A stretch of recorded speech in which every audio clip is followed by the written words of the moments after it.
Welcome sa Sangitan Public Market na matatagpuan sa bayan ng Cabanatuan. Madaling araw pa lamang ay nagtungo na kami rito upang mamili sapagkat bukod sa mga groceries na paninda namin sa aming tindahan, kami ay nagtitinda rin ng mga ulam gaya ng karne ng baboy at manok, isda, mga gulay at iba pa. Tara, samahan nyo kami! Sa amin palang pamimili ay inuuna namin ang mga wet goods gaya ng karne ng baboy, manok at isda sapagkat ito ay nakapwesto sa dulong bahagi ng pamilihan.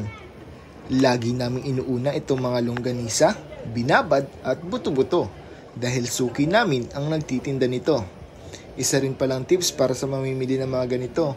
Humanap kayo ng inyong mga suki upang sa gayon ay mabigyan kayo ng discount sa inyong mga mapapamili. At para din makatipid kayo sa oras at hindi na kayo magtagal sa inyong pamimili. Bali 260 nga pala ang presyo ng kilo ng binabad na naibebenta namin ng 70 pesos per 1/4.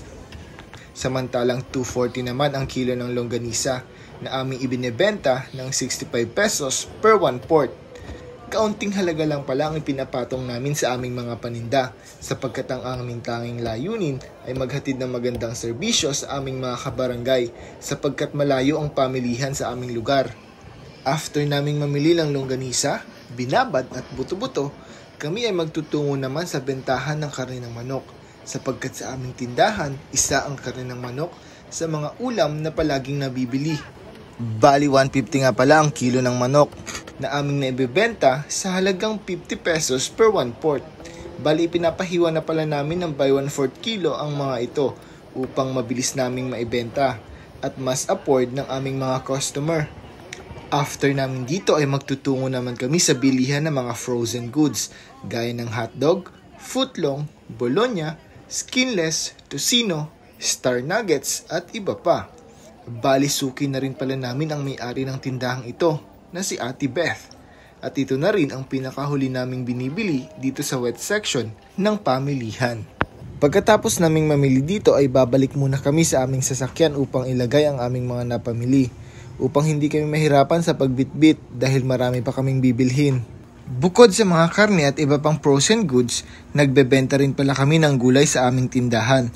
Pangdagdag kita na rin, pero depende lang din sa presyo ng gulay. Kung mahal ang puhunan sa gulay, malamang hindi kami makapagtinda sapagkat mabibigatan ng aming mga customer sa presyo. Pero ngayong gabi, swerte dahil maraming gulay ang mababa ang presyo. Gaya nitong kamatis, 20 pesos lang ang kilo. Ang presyo naman ng talong ay medyo mahal, pero bumili na rin kami dahil ito ang hinahanap ng aming mga customer. Bukod sa mga gulay, mga karne, at iba pang frozen goods, kami ay nagbebenta rin ng mga ulam pang masa.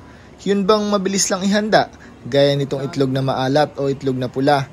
Halos laging sold out to sa aming tindahan, sapagkat bukod sa murang ulam ito, masarap din ang lasa nito.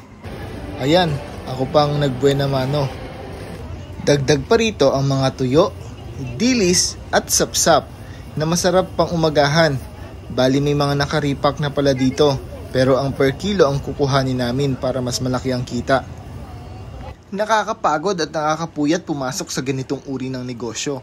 Pero worth it naman lahat pag nagbubunga lahat ng pinaghihirapan mo. Wala naman talagang madaling trabaho dito sa mundo.